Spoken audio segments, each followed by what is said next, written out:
Big Boss season 7 episode 59ൻ്റെ review ആണ്. അക്ബറിൻ്റെ ഉമ്മ ഇന്ന് ഹൗസിലേക്ക് വന്നു. ഫാമിലി വീക്കൊക്കെ അല്ലേ. തൻ്റെ പ്രിയപ്പെട്ട മകനോട് ഉമ്മ റിക്വസ്റ്റ് ചെയ്തു, എൻ്റെ പൊന്നു മോനെ നീ ബീൻ ബാഗിൽ നിന്ന് എഴുന്നേറ്റിട്ട് ഗെയിം കളിക്ക്. കേട്ട പാതി കേൾക്കാത്ത പാതി അക്ബറിനെ കുറേയധികം ആളുകൾ ഓൺലൈനിൽ കളിയാക്കിക്കൊണ്ടിരിക്കുന്നു. ഷാനവാസിൻ്റെ ഫാൻസൊക്കെ ആയിരിക്കും അക്ബറിനെ കളിയാക്കുന്നു. അവനൊന്നും ബീൻ ബാഗിൽ നിന്ന് എഴുന്നേക്കത്തൊന്നുമില്ല, അവൻ ആ ഒരു ഗെയിം തന്നെ മനസ്സിലായിട്ടുണ്ടാവില്ല, ഉമ്മ പറഞ്ഞത് ഒട്ടും തന്നെ മനസ്സിലായിട്ടുണ്ടാവില്ല എന്നൊക്കെ പറഞ്ഞ് അക്ബറിനെ ഭയങ്കരമായിട്ടുള്ള കളിയാക്ക്. എന്നാൽ ഉമ്മയ്ക്കറിയാത്ത, നിങ്ങൾക്കറിയാത്ത ചില സ്ട്രാറ്റജിയൊക്കെ അക്ബറിനറിയാം. ഈ ബീൻ ബാഗ് അത്ര മോശപ്പെട്ട ഒരു ഗെയിം സ്ട്രാറ്റജി ഒന്നുമല്ല. സീസൺ 6 അഭിഷേക് ശ്രീകുമാർ ടോപ്പ് 5 വന്നത് എന്നാ ഗെയിം കളിച്ചിട്ടാണ്? ബീൻ ബാഗിൽ കുത്തിയിരുന്ന് ഗെയിം കളിച്ചിട്ടാണ് അഭിഷേക് ടോപ്പ് 5 വന്നത്. ഒരു കാര്യത്തിലും ഇടപെട്ടില്ല, ഒരു മൈൻഡ് ഗെയിമും ഇല്ല, ഒന്നും ഉണ്ടായിരുന്നില്ല.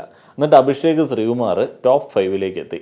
അഭിഷേക് ജയദീപ് അങ്ങനെ ഒരു മച്ചാനുണ്ടായിരുന്നല്ലോ, പുള്ളിയൊക്കെ കാര്യമായിട്ട് ഗെയിം കളിച്ച് മുന്നോട്ട് പോകാനായിട്ട് ശ്രമിച്ചതാണ്. പക്ഷേ ബീൻ ബാഗിൽ ഇരുന്നില്ല, അതുകൊണ്ട് ഒരിടത്തും എത്തിയില്ല. എന്നാൽ അഭിഷേക് ശ്രീകുമാർ ടോപ്പ് 5 ടോപ്പ് 5 എത്തുന്നത് നിസ്സാരമായിട്ടുള്ള ഒരു സംഗതിയല്ല. അക്ബറിന് ആ ഒരു കളി അറിയാം എന്നങ്ങ് വിചാരിച്ചു. അക്ബറിൻ്റെ പ്രിയ പത്നി അക്ബറിനോട് പറഞ്ഞ എങ്ങനെയാണ്, നിങ്ങൾ കപ്പ് വിന്നിങ് എന്ന് പറയുന്ന കാര്യം ആലോചിക്കേണ്ട, നിങ്ങൾ നല്ലൊരു പ്ലെയറായി മാറുക. നല്ലൊരു പ്ലെയറായിട്ട് മാറണമെന്നുണ്ടെങ്കിൽ ടോപ്പ് 5 വരണം. ബീൻ ബാഗിലിരുന്ന് ടോപ്പ് 5 വരാനായിട്ട് സാധിക്കും. അങ്ങനെയൊക്കെയാണ് ബിഗ് ബോസ് മലയാളം എന്ന് പറയുന്നത്. ചുമ്മാ ഇങ്ങനെ എല്ലാത്തിനും അടച്ചാക്ഷേപിക്കരുതേ, ഒരു മനസാക്ഷി ഇല്ലാത്ത മനുഷ്യന്മാർ.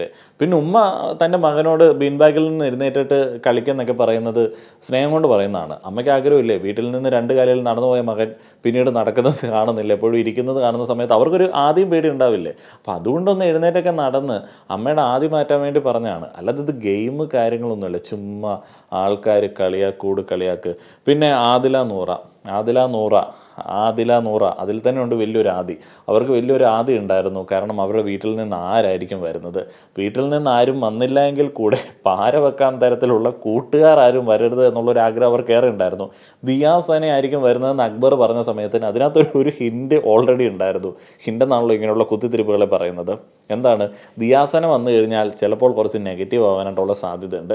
അവർ വന്നു കഴിഞ്ഞാൽ നിങ്ങൾ എങ്ങനെയായിരിക്കും ഇത് ഹാൻഡിൽ ചെയ്യുന്നത്? ഇതിനകത്ത് ആദില, നൂറ, ബിഗ് ബോസ് അങ്ങനെയുള്ള ആൾക്കാരൊന്നും ചിന്തിക്കാത്ത ഒരു കാര്യമുണ്ട്. എക്സ് കണ്ടസ്റ്റൻസ് ആണ് ബിഗ് ബോസ് ഹൗസിലേക്ക് വരുന്നത്, ആദിലയുടെ ഫാമിലി എന്നുള്ള രീതിയിൽ. അവർക്ക് ബിഗ് ബോസ് ഹൗസിലൊക്കെ വന്നിട്ട് വേണമെന്നുണ്ടെങ്കിൽ ഇവർക്ക് ഹെൽപ്പ് ചെയ്യാവുന്ന രീതിയിൽ ചില കാര്യങ്ങളൊക്കെ ചെയ്യാനായിട്ട്, ഹിൻ്റൊക്കെ കൊടുക്കാനായിട്ടൊക്കെ പറ്റേണ്ടതാണ്.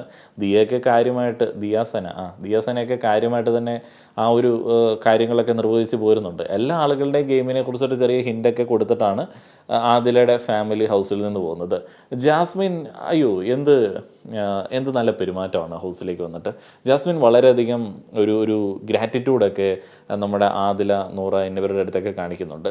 കാരണം ഈ ഒരു ലൈഫ്, ഈ ഹോമോസെക്ഷുവാലിറ്റി അല്ലെങ്കിൽ ഇവരുടെ ഒരു സെക്ഷൽ ഓറിയൻറ്റേഷൻ, അവരുടെ ഒരു റിലേഷൻഷിപ്പ്, അതൊക്കെ ആളുകളെ കാണിച്ചു കൊടുക്കാനായിട്ട് പറ്റിയല്ലോ, ഇത്ര ദിവസം നിങ്ങളിവിടെ നിന്നല്ലോ എന്നുള്ള ഒരു എക്സൈറ്റ്മെൻ്റ് ഒക്കെയാണ് ജാസ്മിൻ മൂസ അവിടെ പങ്കുവയ്ക്കുന്നത്. അത് അങ്ങനെയുള്ള കാര്യങ്ങൾ. പിന്നെ പത്നി എല്ലാത്തിനും കട്ട സപ്പോർട്ടാണ്. പുള്ളിക്കാരി കുറച്ചും കൂടെ നല്ല ഗെയിം സ്പിരിറ്റ് ഉള്ള ഒരു ടീമാണ്. അക്ബറിൻ്റെ വൈഫ് എല്ലാ കണ്ടസ്റ്റൻസിനോടും ഒരു പാർഷ്യാലിറ്റി ഇല്ലാതെ നല്ല രീതിയിൽ ഇടപെടുന്നുണ്ട്. അക്ബറിനോട് നല്ല രീതിയിൽ സംസാരിക്കുന്നുണ്ട്. ഗെയിമിൽ അക്ബറിന് ഗുണകരമായിട്ടുള്ള ചില കാര്യങ്ങൾ പങ്കുവയ്ക്കുന്നുണ്ട്. ഹിൻഡ് കൊടുക്കലോ അല്ലെങ്കിൽ സ്ട്രാറ്റജികൾ പറഞ്ഞു കൊടുക്കലോ ഒന്നുമല്ല. Akbar as A person, Akbar എങ്ങനെയാണ് ഒരു ഗെയിമർ എന്നുള്ള നിലയിൽ നിലനിൽക്കേണ്ടത് എന്നുള്ളതിനെക്കുറിച്ചിട്ടുള്ള ഒരു മോട്ടിവേഷൻ എന്നൊക്കെ പറയുന്ന തരത്തിലേക്കുള്ള കാര്യങ്ങൾ. ഇപ്പോൾ സാബുമോൻ്റെ ഫാദറും മദർ ഉണ്ടായിരുന്നു. അവരൊക്കെ നല്ല ചില്ല് വൈബുള്ള ടീംസാണ്. സാബുമോൻ്റെ അപ്പനൊക്കെ അത്യാവശ്യം നല്ല രീതിയിലൊക്കെ എല്ലാവരോടും സംസാരിക്കുന്ന, ഷാനവാസിനെയൊക്കെ ഇഷ്ടമുള്ള ആളാണ്. സാബുമോനോട് ആക്റ്റീവ് ആവണം, നീ നന്നായിട്ട് ഗെയിമൊക്കെ കളിക്കണമെന്നൊക്കെ അവർ പറയുന്നുണ്ട്. ഈ ഫാമിലി വീക്ക് ഏറ്റവും കൂടുതൽ ആളുകൾ കാണുന്ന ഒരു വീക്കാണെന്ന് ഞാൻ വിചാരിക്കുകയാണ്. കാരണം അതുമായി ബന്ധപ്പെട്ട് ഇഷ്ടം പോലെ പോസ്റ്റുകളൊക്കെ ഫേസ്ബുക്കിലൊക്കെ കിടക്കുന്നത് കണ്ടു. അതിൽ കോമഡിയും കാര്യമുള്ള 1-2 പോസ്റ്റുകൾ ഞാൻ സേവ് ചെയ്ത് വെച്ചിട്ടുണ്ട്. അനീഷേട്ടനാണ് പുറത്ത് നല്ല സപ്പോർട്ട്, വിൻ ചെയ്യാൻ പോകുന്നത് അനീഷാവും എന്നൊക്കെയുള്ള കാര്യം ജാസ്മിനും ദിയാസനയും അവർക്ക് പറഞ്ഞു കൊടുത്തു. ദിയാസന എല്ലാ സീസണിലും ഉള്ള പോലെ വന്ന ആദ്യ ആഴ്ച ആകെ ബഹളവും ഒച്ചയും ഉണ്ടാക്കി എല്ലാവരും വെറുപ്പിച്ച് നടന്ന ആൾക്കൊരു വില്ലൻ ഇമേജ് വരും, ആ ആൾ തന്നെ ആവും ലാസ്റ്റ് കപ്പ് എടുക്കുന്നതും. ജാസ്മിൻ ആരായിരുന്നു ആദ്യത്തെ ദിവസം എല്ലാവരെയും വെറുപ്പിച്ചത് എന്നിങ്ങനെയുള്ള 2 സൂചന കൊടുത്തു. ദിയാസന പറഞ്ഞപ്പോൾ അവിടെ ആര്യനുണ്ട്, ജിസേലുണ്ട്, നൂറയുണ്ട്. ഈ കാര്യം ആര്യൻ ആൻഡ് ജിസേൽ പിന്നീട് ഡിസ്കസ് ചെയ്യുന്നും ഉണ്ട്. അവിടെ ഫ്രണ്ട്സ് വന്നാലും ഫാമിലി വന്നാലും എന്തിനാണ് പുറത്തുള്ള കാര്യം പറയുന്നത്, അത് മറ്റുള്ളവരെ ഡൗൺ ആക്കില്ല എന്നൊക്കെ ജിസേൽ ആൻഡ് ആര്യൻ സംസാരിക്കുന്നുണ്ട്. ജാസ്മിൻ ആദിലയോട് ഒറ്റയ്ക്കാണ് സംസാരിച്ചത്. ഇപ്പോൾ ഈ ആര്യനെ ദിയ കളിയാക്കുന്നതൊക്കെ നമ്മൾ എപ്പിസോഡിൽ കണ്ടല്ലോ. എങ്ങനെയാണ് ആര്യൻ +2 ഏതായിരുന്നു, കൊമേഴ്സ് ആയിരുന്നു, പക്ഷേ ഹ്യൂമാനിറ്റീസ് ആണെന്നാണ് വിചാരിച്ചത്. അപ്പോൾ മറ്റേ ഹ്യൂമാനിറ്റി ഗെയിമൊക്കെ എടുത്തിരുന്നുണ്ട്. ആര്യന് തീരത്ത് പിടിക്കുന്നില്ല. അപ്പോൾ ഈ ഫാമിലി വീക്കിൽ ഫാമിലി വന്നു കഴിഞ്ഞാൽ സ്നേഹമൊക്കെ പങ്കുവച്ചിട്ട് അങ്ങോട്ട് പോയാൽ പോരെ, എന്തിനാണ് ബാക്കിയുള്ള ആളുകളുടെ കാര്യങ്ങളിൽ ഇടപെടുന്നത്, ഗെയിമിൽ എന്തിനാണ് ഇടപെടുന്നത് എന്നൊക്കെ ഉള്ളതാണ് ആര്യൻ്റെ ഒരു ആദി. ഇതിനുശേഷം ലൈവിലുണ്ടായിരുന്ന ഒരു നർമ്മ മുഹൂർത്തം, ഈ ഒരു സംഭവം ഞാൻ കണ്ടില്ല. ഇതൊക്കെ ഉള്ളതാണോ എന്നുള്ളത് എനിക്കറിയത്തില്ല. ലൈവിലൊക്കെ എങ്ങനെയാണോ കൃത്യമായിട്ട് ഇത്ര കാര്യങ്ങളൊക്കെ ഇവർക്ക് നോട്ട് ചെയ്ത് വെച്ചിട്ട് എഴുതാനായിട്ട് പറ്റുന്നത്. ഷാനവാസ് സാബുമോൻ്റെ അച്ഛനോട് നടക്കാൻ എന്തെങ്കിലും ബുദ്ധിമുട്ടുണ്ടോ? സാബുമോൻ്റെ അച്ഛൻ ഒരു ആക്സിഡൻറ്റ് പറ്റിയതുകൊണ്ട് ശരിക്കും നടക്കാൻ പറ്റുന്നില്ല. അച്ഛൻ, എനിക്ക് ഒരു ഇലയെങ്കിലും കിട്ടിയാൽ മതി പിടിച്ചു നിൽക്കാൻ. അച്ഛൻ ഉദ്ദേശിച്ചത് കുഴപ്പമില്ല, എന്തെങ്കിലുമൊക്കെ ഉണ്ടെങ്കിൽ പിടിച്ചു നിൽക്കാം എന്നുള്ളതാണ്. ഇത് കേട്ട ഉടനെ ജിസേൽ ഫ്രിഡ്ജിൻ്റെ അടുത്തേക്ക് ഓടിപ്പോകുന്നു. ഷാനവാസ്, എന്തിനാണ് ഓടുന്നത്? ജിസേൽ, അച്ഛന് പിടിക്കാൻ ഇല വേണമല്ലോ, അതുകൊണ്ട് ഫ്രിഡ്ജിൽ നിന്ന് കറിവേപ്പില എടുക്കാൻ വേണ്ടി പോയതാണെന്ന്. ഷാനവാസ് ഇത് എല്ലാവരോടും പോയി പറയുന്നു. ജിസേൽ, എനിക്ക് മനസ്സിലായില്ല, ഞാൻ ആലോചിച്ചു അച്ഛന് ഇല വേണം പിടിക്കാനെന്ന്. പാവം ജിസേൽ. പതിവ് പാട്ടോടെ ഇന്നത്തെ ദിനം ആരംഭിക്കുകയാണ്. ഡാൻസിന് ശേഷം അവിടെ ഒരു ചെറിയ എക്സസൈസ് സെഷനൊക്കെ ഉണ്ടായിരുന്നു. ബിന്നി ആൻഡ് നൂബിൻ ഹൗസിലുണ്ട്, കണ്ടസ്റ്റൻസ് അല്ലാതെ ഒരാൾ ഹൗസിലുണ്ട്. അത് നമ്മൾ പലപ്പോഴും ശ്രദ്ധിക്കണം. നൂബിൻ അങ്ങനെ നമ്മുടെ ശ്രദ്ധ പിടിച്ചു പറ്റാൻ വേണ്ടിയുള്ള കാര്യങ്ങളിലൊന്നും പങ്കെടുക്കുന്ന ഒരു വ്യക്തിയല്ല. അനാവശ്യമായിട്ട് ഒരു കാര്യങ്ങളിലും ഇടപെടാറില്ല. ബിന്നി എന്തെങ്കിലുമൊക്കെ കാര്യങ്ങൾ ഗെയിമിൻ്റെ ഭാഗമായിട്ട് അവിടെ പെർഫോം ചെയ്യുകയാണെന്നുണ്ടെങ്കിൽ അതൊക്കെ ഒരു സൈഡിൽ നിന്ന് കണ്ട് ആസ്വദിക്കുന്ന വളരെ മര്യാദക്കാരനായിട്ടുള്ളൊരു ഭർത്താവാണ് നൂബിൻ. ഈ നൂബിൻ വന്നതുകൊണ്ടാണെന്ന് തോന്നുന്നു കുറച്ചും കൂടെ എനർജറ്റിക് ആയിട്ടാണ് അനാവശ്യ കാര്യങ്ങളിൽ ഇടപെടുന്നതും അലമ്പുണ്ടാക്കുന്നതൊക്കെ. കുത്തിത്തിരിപ്പുകാരി എന്നുള്ള ആ ഒരു ചീത്തപ്പേരൊക്കെ എന്തിനു കേട്ടുകൊണ്ടിരിക്കുന്നു എന്ന് നൂബിൻ ബിന്നിയെ ഉപദേശിക്കുന്നുണ്ട്. അത് കേട്ട് വിട്ടുകളയുക എന്നുള്ളതാണ്. അപ്പോൾ ബിന്നി പറയുന്നു, എന്നെക്കാളും വലിയ കുത്തിത്തിരിപ്പുകാരാണ് എനിക്ക് ആ ഒരു പേരിട്ടത്. ബിന്നി ഒരേ സമയം താനൊരു ചെറിയ കുത്തിത്തിരിപ്പുകാരിയാണ് എന്ന് സമ്മതിക്കുകയും അതേസമയം താൻ അങ്ങനെയൊന്നും അല്ല എന്ന് വാദിക്കുകയും ചെയ്യുന്നത് രസകരമായിട്ടുള്ള ഒരു കാഴ്ചയാണ്. അവരുടെ സ്നേഹ സംഭാഷണങ്ങൾ, അതിനിടയ്ക്ക് ബിന്നിയുടെ പൊട്ടിക്കരച്ചിലുകൾ, കാര്യങ്ങൾക്കൊക്കെ ശേഷം ബിഗ് ബോസ് അനൗൺസ് ചെയ്യുകയാണ്. ഇന്ന് 3 ആളുകളുടെ ഫാമിലിയാണ് ഹൗസിലേക്ക് വരുന്നത്. സാബുമാൻ്റെ ഫാമിലി വരുന്നുണ്ട്, ആദിലയുടെ ഫാമിലി വരുന്നുണ്ട്, അക്ബറിൻ്റെ ഫാമിലി വരുന്നുണ്ട്. ഇന്നും ആ ഒരു ടാസ്ക് ഉണ്ട്. ആ ഒരു ടാസ്ക് ശരിക്കും പറഞ്ഞു കഴിഞ്ഞാൽ എനിക്കറിയത്തില്ല എന്തിനാണ് ഇങ്ങനെ കൊടുക്കുന്നത്. എത്രയോ ടാസ്ക് കൊടുക്കാനായിട്ടുള്ള മുഹൂർത്തങ്ങളുണ്ട്, അവിടെ ഒന്നും കൊടുക്കില്ല, ഒരു ടാസ്കും കൊടുക്കില്ല. ഫാമിലി വീക്കിൽ കൊണ്ടുവന്നിട്ട് ഫാമിലിയെ കാണാൻ വേണ്ടി ഒരു ടാസ്ക് വെച്ചിരിക്കുന്നു. ഈ അക്ഷമയോടെ ഈ കണ്ടസ്റ്റൻസ് ആ ഒരു ടാസ്ക് കംപ്ലീറ്റ് ചെയ്യണം. പ്രേക്ഷകർ അക്ഷമയോടെ ഇത് കാണണം. കാരണം ഇവർ തമ്മിൽ കണ്ടുമുട്ടാൻ വേണ്ടിയാണല്ലോ നമ്മൾ കാത്തിരിക്കുന്നത്. അവർ സംസാരിക്കണം, അവരുടെ സ്നേഹം പങ്കുവയ്ക്കൽ, അതൊക്കെ നമ്മൾ വല്ലാതെ ആസ്വദിക്കുന്നുണ്ട്. നമ്മളെല്ലാവരും അക്ഷമയോടെ കാത്തിരിക്കുകയാണ്. ബിഗ് ബോസ് ചുമ്മാരുമാർ അവിടെ നിന്നിട്ട് സൈക്കോനെ പോലെ ഈ ഒരു ടാസ്കിനെക്കുറിച്ച് സംസാരിച്ചുകൊണ്ടിരിക്കുകയാണ്. എന്നാൽ ടാസ്ക് കംപ്ലീറ്റ് ചെയ്യാനായിട്ട് പറ്റിയില്ലെങ്കിലും അവർ അടുത്ത റൗണ്ടിലേക്കൊക്കെ വിടും. ഒരു അനാവശ്യമായിട്ടുള്ള പരിപാടിയായിട്ടാണ് എനിക്ക് അതിനെക്കുറിച്ചിട്ട് തോന്നിയത്. ബിഗ് ബോസ് ആദ്യം ആദിലയുടെ കാര്യമല്ലേ പറഞ്ഞുള്ളൂ. അപ്പോൾ വീണ്ടും പറയുകയാണ്, നൂറ വിഷമിക്കേണ്ട, നൂറയുടെ പ്രിയപ്പെട്ട ഒരാളും ഹൗസിലേക്ക് വരുന്നുണ്ട്. എന്തിനാണ് അവരെ കൺഫ്യൂസ് ചെയ്യുന്നത്? അങ്ങനെയൊക്കെ പറയുമ്പോൾ അവരാകെ കൺഫ്യൂസ്ഡ് ആയിട്ടിരിക്കുകയാണ്. കാരണം അവർ ഒന്നിച്ച് പറയുകയാണെന്നുണ്ടെങ്കിൽ അവർക്ക് പ്രതീക്ഷിക്കാം അവർ ദിയാസനെയോ അല്ലെങ്കിൽ അവരുടെ പ്രിയപ്പെട്ട ആരെങ്കിലുമൊക്കെ ആയിരിക്കും വരുന്നതെന്ന് പ്രതീക്ഷിക്കാം. ഇതിങ്ങനെ രണ്ടായിട്ട് പറയുമ്പോഴേക്ക് ഇവരുടെ ഉള്ളിൽ ആഗ്രഹം ഉണ്ടാവുമല്ലോ, ഏതെങ്കിലും ഒരു കോണിൽ എന്തെങ്കിലും ഒരു ആഗ്രഹം ഉണ്ടാവുമല്ലോ, ഫാമിലിയിൽ നിന്ന് ആരെങ്കിലും വരണമെന്നുള്ളത്. അനിയത്തിമാരൊക്കെ ഇല്ലേ, അപ്പോൾ ആഗ്രഹം ഉണ്ടാവുമല്ലോ. വീട്ടിൽ തന്നെ എല്ലാ ആൾക്കാരോടും ദേഷ്യമില്ലല്ലോ, ദേഷ്യമില്ലാത്ത ആൾക്കാരില്ലേ, അവർ വരണമെന്നൊക്കെ ആഗ്രഹമില്ലേ, അതെല്ലാവർക്കും ഉണ്ടാവും. അപ്പോൾ ഈ ബിഗ് ബോസ് ഇങ്ങനെ പറയുമ്പോഴത്തേക്ക് അവർ ചുമ്മാ ഒരുമാതിരി വിഷമിക്കുന്നുണ്ട്. ആക്ച്വലി അമൃതമായി അഭയമായി ജനനി എന്ന് തുടങ്ങുന്ന കേരളത്തിലെ അമ്മമാരുടെ ദേശീയ ഗാനത്തിന് അകമ്പടിയോടെയാണ് അക്ബറിൻ്റെ അമ്മ ഹൗസിലേക്ക് വരുന്നത്. അക്ബർ ആക്ടിവിറ്റി ഏരിയയിൽ നിന്ന് അതിങ്ങനെ നോക്കി കാണുകയാണ്. അക്ബറിൻ്റെ പ്രിയ പത്നി ഷെറിൻ എല്ലാവരെയും ഹഗ് ചെയ്യുന്നു. എല്ലാവർക്കും സുഖമാണോ മോനെ എന്നൊക്കെ ഉമ്മ ചോദിക്കുന്നത് കേട്ടപ്പോഴത്തേക്ക് നമുക്കും വലിയ സന്തോഷമൊക്കെ തോന്നി. റഹമത്ത് എന്നുള്ളതാണ് ഉമ്മയുടെ പേര്. ഡോക്ടർ ഷെറിൻ എന്നും ബിഗ് ബോസ് ഇൻട്രൊഡ്യൂസ് ചെയ്യുന്നുണ്ട്. അവർക്കൊക്കെ സ്വാഗതം ബിഗ് ബോസ് കൊടുക്കുന്നുണ്ട്. അതിനുശേഷം അവരുടെ സംസാരങ്ങളൊക്കെ ആയിരുന്നു. ഇവരെല്ലാവരും കാര്യമായിട്ടുള്ള ഫുഡ് കൊണ്ടിരുന്നുണ്ട്, പക്ഷെ അത്ര ലാവിഷായിട്ട് അകത്തേക്ക് കൊടുത്തു വിടുന്നില്ല. അത് എന്തുകൊണ്ടാണെന്ന് അറിയത്തില്ല. ഇവരുടെ ഹെൽത്തിനെ ഉദ്ദേശിച്ചിട്ടാണോ, അല്ലെങ്കിൽ ഇങ്ങനെ ഹൗസിലൊക്കെ നിൽക്കുന്ന സമയത്ത് ഇന്ന ഭക്ഷണം കഴിക്കരുത് അങ്ങനെ എന്തെങ്കിലുമൊക്കെ ഉണ്ടോ ആർക്കറിയാം. അധികം ഫുഡൊന്നും കൊടുക്കുന്നില്ല. പക്ഷേ ഇവർക്ക് ഇഷ്ടത്തോടെ കഴിക്കാൻ പറ്റുന്ന അളവിലുള്ളത് കൊടുക്കുന്നുണ്ട്. ആ ഒരു ഭക്ഷണവുമായി ബന്ധപ്പെട്ട അടിയാണല്ലോ നമ്മൾ ഇന്ന് പ്രധാനപ്പെട്ടതായി കണ്ടത്. അതിലേക്ക് വരാം. അക്ബറിൻ്റെ വൈഫ് അക്ബറിനോട് പറയുന്നത് ഫുൾ എഫേർട്ട് ഇട്ടിട്ട് ഗെയിമിൽ കളിക്കണം. ഞാൻ ആദ്യം പറഞ്ഞ കാര്യങ്ങളൊക്കെ ഇവിടെ വീണ്ടും ആവർത്തിക്കുന്നില്ല. ബെസ്റ്റ് പ്ലെയറായിട്ട് മാറണം, വിന്നിങ് പാർട്ട് നോക്കണ്ട എന്നീ കാര്യങ്ങളൊക്കെയാണ് പറയുന്നത്. ഇതിനുശേഷം ആദില, നൂറ എന്നിവർക്ക് വേണ്ടി ദിയാസനെയും അതേപോലെ തന്നെ ജാസ്മിൻ മൂസയും ഹൗസിലേക്ക് വരുന്നു. ഇതിനിടയിലെല്ലാം ടാസ്ക് കംപ്ലീറ്റ് ചെയ്യുന്നുണ്ട് കേട്ടോ. ടാസ്കിനെ കുറിച്ചിട്ട് ഞാൻ പറയാത്തതാണ്, കാരണം എനിക്കത് കണ്ടിട്ട് നല്ല രീതിയിൽ ബോറടിച്ചു. ഞാൻ ആ സമയത്ത് ഭക്ഷണം കഴിച്ചുകൊണ്ടിരിക്കുകയായിരുന്നു. ഞാനതൊന്നും നോട്ട് ചെയ്ത് വെക്കാനായിട്ട് പോയില്ല. എന്ത് ടാസ്ക് ആയിരുന്നത്? എന്തോ മറ്റേ തീപ്പെട്ടി എടുത്ത് അങ്ങോട്ടിടുന്ന ടാസ്ക്. പിന്നെ അക്ബറിൻ്റേത് മറ്റേ പസിൽ ഒട്ടിക്കുന്ന ടാസ്ക്. ഇതൊക്കെ എന്ത് പറയാനാണ്? ഇതൊക്കെ എന്തിനാണ് കൊടുക്കണം എന്നുള്ളത് എനിക്ക് മനസ്സിലായില്ല. അവിടെ എത്രയോ നല്ല മൊമെൻറ്റ്സ് മിസ്സാവുന്നുണ്ട്. അതേപോലെ തന്നെ ഈ തവണത്തെ എഡിറ്റർ, മറ്റേ എപ്പിസോഡിൻ്റെ എഡിറ്റർ ഒരു കാര്യവും കമ്മ്യൂണിക്കേറ്റ് ചെയ്യത്തില്ല. ലൈവ് കണ്ടില്ല എന്നുണ്ടെങ്കിൽ നമുക്ക് എന്താണ് ഇവിടെ സംസാരിക്കുന്നതെന്നോ എന്താണ് സംഭവിക്കുന്നത് എന്നതിനെ കുറിച്ചിട്ടോ ഒരു ഐഡിയയും കിട്ടത്തില്ല. അതിൽ നിറയെ കൃത്യമായിട്ട് തന്നെ ചോദിക്കുന്നുണ്ട്, ഇവരെയൊക്കെ കാണാൻ വേണ്ടിയാണോ ഈ ഒരു ടാസ്കൊക്കെ കംപ്ലീറ്റ് ചെയ്യേണ്ടത് എന്ന്. അപ്പോൾ അവർ തമ്മിൽ കാണുന്നു, വർത്തമാനങ്ങൾ കാര്യങ്ങളൊക്കെ പറയുന്നു, അവർ കുറേ ഫുഡൊക്കെ കൊണ്ടുവരുന്നുണ്ട്. അത് പിന്നീടാണ് അവർ കൊണ്ടുവന്നതാണെന്ന് തോന്നുന്നു മട്ടൻ ബിരിയാണി, അവർ കൊണ്ടുവന്നതാണ് മട്ടൻ ബിരിയാണി. അതൊക്കെ പിന്നീടാണ് ഇവർക്ക് കൊടുക്കുന്നത്.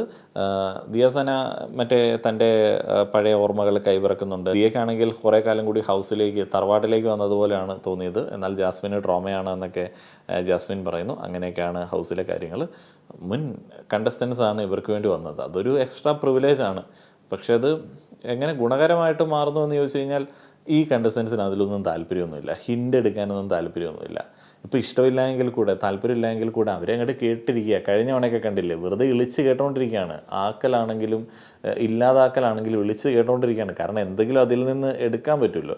ഇവർക്ക് അങ്ങനെയൊന്നുമില്ല. ആര്യനൊക്കെ പുറത്തുള്ള കാര്യങ്ങൾ അറിയാൻ തന്നെ തീരെ ഇഷ്ടമില്ല. അതെനിക്ക് തോന്നുന്നു ആര്യൻ്റെ ഒരു ഡിഫെൻസ് മെക്കാനിസമാണ്. കാരണം പുറത്തുള്ളത് നെഗറ്റീവാണെന്നുണ്ടെങ്കിൽ തന്നെ അത് ബാധിക്കുമെന്ന് ആര്യനറിയാം. ആര്യനത് കംപ്ലീറ്റ് അവോയ്ഡ് ചെയ്യുകയാണ്. രണ്ട് കൽപ്പിച്ചിട്ടുള്ള കളിയാണ്. ശരിക്കും ആ മച്ചാനാണ് ഒരു ഗെയിമർ കേട്ടോ. വെറുപ്പിക്കലാണ്. മറ്റേ മട്ടൺ കടിച്ചുകൊണ്ട് പോയത് മോശം തന്നെ. എന്നാലും അയാൾ പുറത്തെ കാര്യങ്ങളൊന്നും അറിയാൻ ആഗ്രഹിക്കുന്നില്ല. എന്താണെങ്കിലും കുഴപ്പമില്ല, ഇന്ന് എനിക്ക് ഇങ്ങനെയാണ് തോന്നിയത്, ഇപ്പോൾ എനിക്ക് ഇങ്ങനെ തോന്നുന്നു, ഞാനത് കളിച്ചോളാം, റിഗ്രറ്റ് ഇല്ല, ഒരു പരിപാടിയില്ല. പെട്ടെന്ന് എന്തെങ്കിലും തോന്നിക്കഴിഞ്ഞാൽ സോറി പറയും. അങ്ങനെയുള്ള ഒരു ഗെയിമർ. കമ്പാരിറ്റീവ്ലി ബെറ്റർ ഗെയിമറായിട്ട് എനിക്ക് തോന്നുന്നത് ഇപ്പോൾ ആര്യനെയാണ്. എത്ര ദിവസം ഈ ചങ്ങായി ഇങ്ങനെ നിൽക്കുമെന്നുള്ളത് അറിയത്തില്ല, വെറുപ്പിച്ച് കളയും. ഇപ്പോൾ ജിസേലും ആര്യനുമായിട്ട് ഉടക്കാണല്ലോ. അത് ജിസേൽ ഗെയിം മാറ്റിയതാണ്. ആളുകൾ പല കമൻസ് പറയുന്നു. കഴിഞ്ഞ ദിവസം വീക്കെൻഡ് എപ്പിസോഡിൽ അങ്ങനെ ഒരു റെഫറൻസ് ഉണ്ടായിരുന്നു. അതേപോലെ തന്നെ വരുന്ന ആളുകൾ അങ്ങനെയുള്ള ചില ഹിൻറ്റുകൾ ഇട്ട് കൊടുക്കുന്നു. ദിയാസനയും ജാസ്മിനൊക്കെ വന്ന സമയത്ത് അവർക്ക് ചെറിയ ഹിൻ്റൊക്കെ കിട്ടിയിട്ടുണ്ട്. വരും ദിവസങ്ങളിൽ ഇവരുടെ സംസാരത്തിൽ നിന്ന് നമുക്ക് മനസ്സിലാക്കാം എന്താണ് അവിടെ സംഭവിച്ചതെന്നുള്ളത്. വലിയ കാര്യമായിട്ട് എനിക്കത് മനസ്സിലായില്ല. പിന്നെ ആര്യൻ ഇന്ന് ജിസേലിൻ്റെ അടുത്ത് കിടക്കുന്നില്ല, മാറി കിടക്കാം എന്നൊക്കെയുള്ള കാര്യങ്ങളിലൊക്കെ തീരുമാനമെടുത്തു. കൊള്ളാം, നല്ല കളി. ഇതിനുശേഷം നമ്മൾ കാണുന്നത് കിച്ചണിലെ ഒരു ചെറിയ വിഷയമാണ്. ആ ഒരു വിഷയം എന്ന് പറയുന്നത് അത് ഇത്തിരി വലിയ വിഷയമാണ്. അതെങ്ങനെ എക്സ്പ്ലെയിൻ ചെയ്യണമെന്നുള്ളത് എനിക്കറിയില്ല. ഈ ഫാമിലി വീക്ക് ആയതുകൊണ്ട് കുറച്ചൊക്കെ ഭക്ഷണം പുറത്തു നിന്നൊക്കെ വരുന്നുണ്ട്. അല്ലെങ്കിലും കിച്ചൺ ടീം ഇപ്പോൾ ആര് കിച്ചൻ്റെ ക്യാപ്റ്റനായിട്ടുണ്ടെങ്കിലും ഇപ്പോൾ സീസൺ 7 പരാജയമാണ്. രാവിലത്തെ കാപ്പി കാര്യങ്ങളൊക്കെ വളരെ വൈകിയാണ് ലഭിക്കുന്നത്. അതേപോലെ തന്നെ ബ്രേക്ക്ഫാസ്റ്റൊക്കെ ഉച്ചയാകുമ്പോഴേ കിട്ടത്തുള്ളൂ.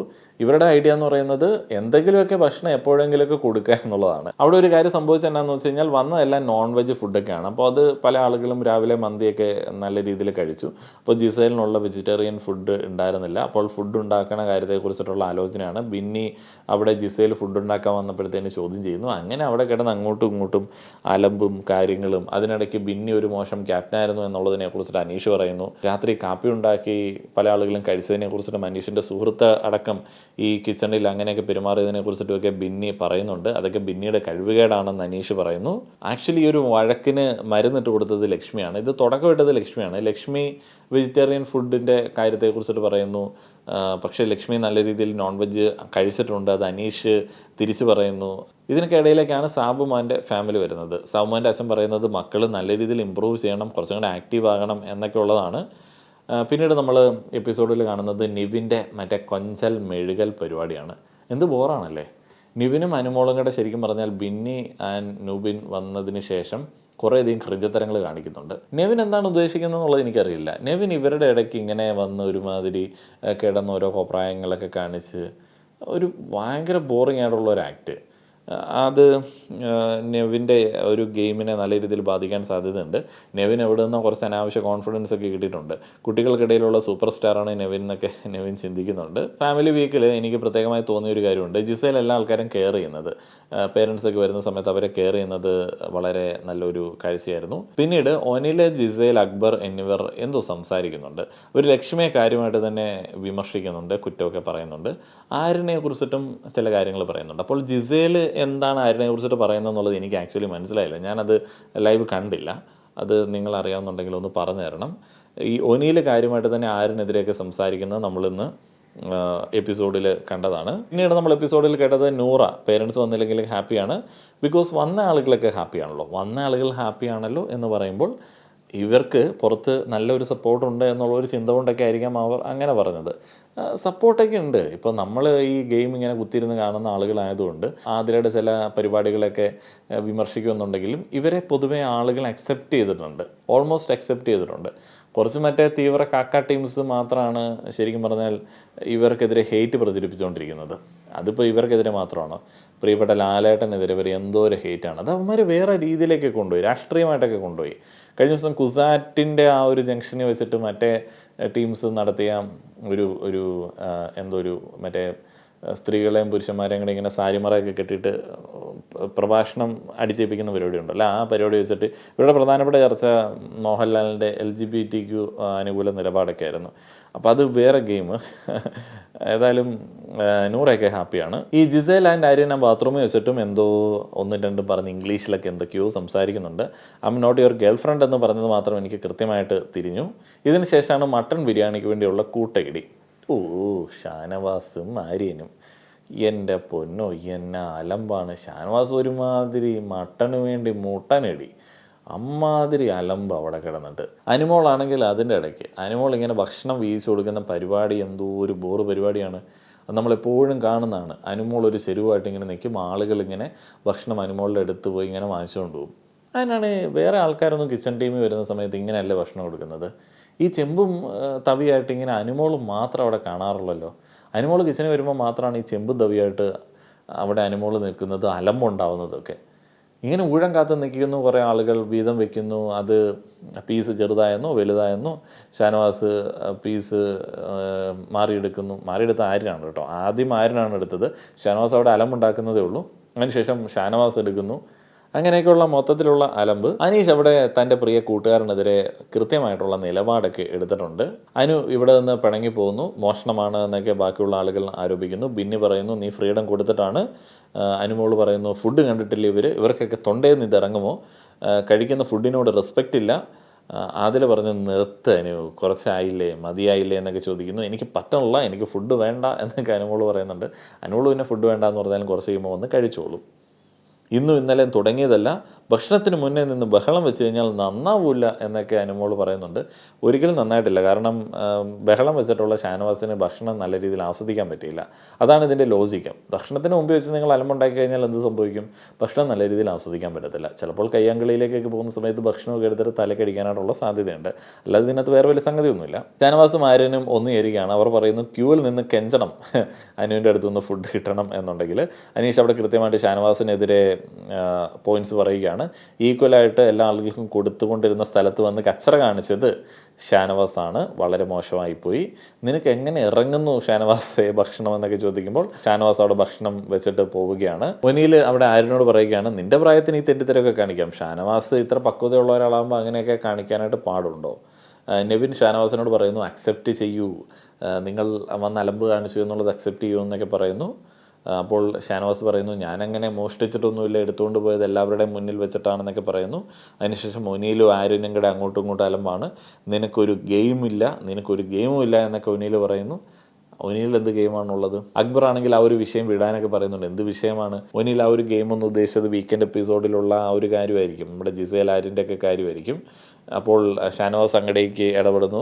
സെലക്റ്റീവ് സമാധാനപ്രിയനാണ് നീ എന്നൊക്കെ അക്ബറിനോട് പറയുന്നു. അക്ബർ ചൂടാവുന്നു. ഇതിനുശേഷം ഷാനവാസ് ലക്ഷ്മിയോട് തമ്പുരാട്ടി എന്നൊക്കെ വിളിച്ചിട്ട് ചെറിയ രീതിയിൽ പ്രൊവോക്ക് ചെയ്യുന്നുണ്ട്. ലക്ഷ്മി മൈൻഡ് ചെയ്യുന്നില്ല. മൈൻഡ് ചെയ്യേണ്ട ഒരു ആവശ്യമില്ല. കാരണം ഷാനവാസ് ഇങ്ങനെ പരതി നടക്കുകയാണ്, എന്ത് കളിക്കണം എങ്ങനെ കളിക്കണം എന്നൊക്കെ ഉള്ളത്.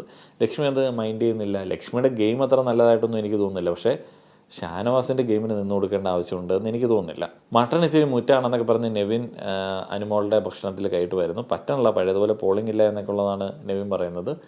ഈ നാട്ടിലുള്ള ആൾക്കാരുടെ എല്ലാം കണ്ണുണ്ടാവും, മറ്റേ കണ്ണ് വെക്കും എന്ന് കേട്ടിട്ടില്ലേ? പണ്ടത്തെ അമ്മച്ചിമാരൊക്കെ ഇപ്പോഴും പരാതി പറയുന്ന കാര്യമാണ്. ഇങ്ങനെ എൻ്റെയൊക്കെ വല്യമ്മയൊക്കെ പറയുമായിരുന്നു, നീ ഇങ്ങനെ ഇതുപോലെ ഇങ്ങനെ തിന്നുകൊണ്ട് നടക്കരുതേ, ആൾക്കാർ കണ്ണു വെക്കും. ഇന്നലെ കൊച്ചി ഇങ്ങനെ വയററിയാതെ ഭക്ഷണം കഴിച്ച് അവരിങ്ങനെ കമൻറ്റ് പറഞ്ഞപ്പോഴേ ഞാൻ ആലോചിച്ചാണ് നിനക്കിനി ഒന്നും കഴിക്കാൻ പറ്റത്തില്ല എന്നുള്ളത്. ഇനി അങ്ങനെ വല്ലതൊക്കെ സംഭവിച്ചാണോ നെവിന്? ഇതൊക്കെയായിരുന്നു ഇന്നത്തെ എപ്പിസോഡിൽ ഞാൻ പ്രധാനപ്പെട്ടതായി കണ്ടത്. ലൈവ് പൂർണ്ണമായി കണ്ട ആളുകൾ എനിക്ക് ചില കാര്യങ്ങൾക്ക് ഉത്തരം നൽകേണ്ടതുണ്ട്. ഒന്ന്, മറ്റേ ആ ആര്യനും ജിസയിലും എന്തിനാണ് ഈ കിടന്ന് അലമ്പുണ്ടാക്കിയത്? ഇത് ശരിക്കുള്ള അലമ്പായിട്ട് മാറിയിട്ടുണ്ടോ? അവരിങ്ങനെ രണ്ടായിട്ട് ഗെയിം കളിക്കാനായിട്ടുള്ള സാധ്യത ഉണ്ടോ? ഈ എപ്പിസോഡ് എഡിറ്റ് ചെയ്യുന്നതിനുണ്ടല്ലോ ഒരു ഐഡിയയും തരത്തില്ലെന്നേ. ലൈവ് ഫുള്ള് കണ്ടാലേ വല്ലതും മനസ്സിലാവുള്ളൂ. ഇന്നാണെങ്കിൽ ഉച്ച കഴിഞ്ഞപ്പോഴത്തേന് നന്നായിട്ട് അങ്ങോട്ട് ഉറങ്ങിപ്പോയി. അതുകൊണ്ട് കുറേ കാര്യങ്ങൾ അങ്ങ് മിസ്സായിപ്പോയി. അതിപ്പം വരും ദിവസങ്ങളാണെങ്കിലും പ്രധാനപ്പെട്ട ഭാഗങ്ങൾ മാത്രം കാണാനായിട്ടുള്ള സാധ്യതയുള്ളൂ. ഇപ്പോൾ അവധിയാണല്ലോ, പൂജ ഹോളിഡേയ്സ്. നിങ്ങളുടെ അഭിപ്രായങ്ങൾ പറയുക. നന്ദി.